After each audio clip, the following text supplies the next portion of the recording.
ఇప్పుడు బ్రహ్మ వాల్మీకి ఒక వరం ఇస్తాడు. అదేమిటంటే, శ్రీరామచరిత నీవు రాసేటప్పుడు బాహ్యంగా జరిగే సన్నివేశాలే కాకుండా అంతర్గతంగా వారి వారి మనసులో ఏమేమి తెలుస్తున్నారో ఆ వివరాలను కూడా తెలుసుకునే గొప్ప వరం నీకు ప్రసాదిస్తున్నాను. ఇప్పుడు నీవు లక్ష్మణుతో కూడి ఉన్న శ్రీరాముని యొక్క చరిత మరియు రాక్షస అధముల యొక్క పరిస్థితులను నీవు చక్కగా రచించే యోగ్యత నీకు కలగజేస్తున్నానని బ్రహ్మ వాల్మీకి వరాన్ని ప్రసాదిస్తున్నట్లు ఈ శ్లోకం మనకి తెలియజేస్తుంది. రహస్యంచ ప్రకాశంచ యత్ వృత్తం తస్య ధీమతః రామస్య సహ సౌమిత్రే రాక్షసానాంచ సర్వసః.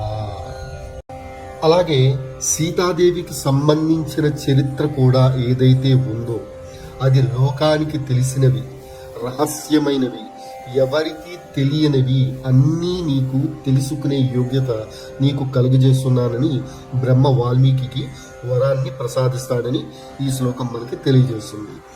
వైదేహ్యాచాపి యత్ వృత్తం ప్రకాశం యదివా రహః తచ్చాప్య విదితం సర్వం విదితం తే భవిష్యతే. నీవు రచించే ఈ కావ్యంలో ఏ ఒక్కటి కూడా అసత్యం కాదు. కాబట్టి శ్లోకబద్ధమైన మనోహరమైన ఈ పుణ్యవంతమైన రామకథను నీవు రచించుము అని బ్రహ్మ వాల్మీకి వరం ఇస్తున్నట్లు ఈ శ్లోకం మనకి తెలియజేస్తుంది. నా దేవాగనృతా కావ్యే కాచిదత్ర భవిష్యతి కురు రామకథాం పుణ్యాం శ్లోకబద్ధాం మనోరమాం.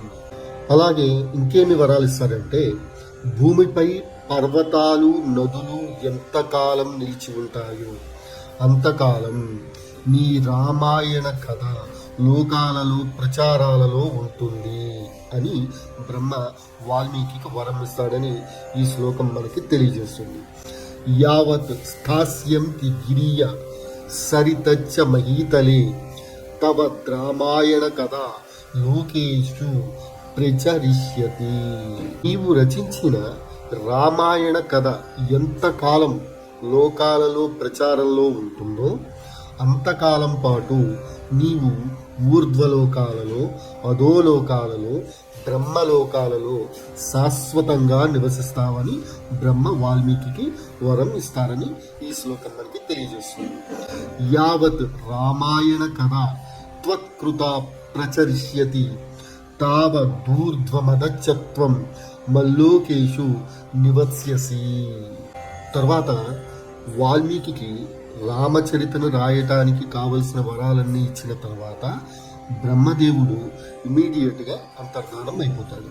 తర్వాత శిష్యునితో కలిసి ఉన్న ఆ వాల్మీకి ఒక్కసారిగా ఆశ్చర్యాన్ని కలిగి పొందాడని ఈ శ్లోకం మనకి తెలియజేస్తుంది.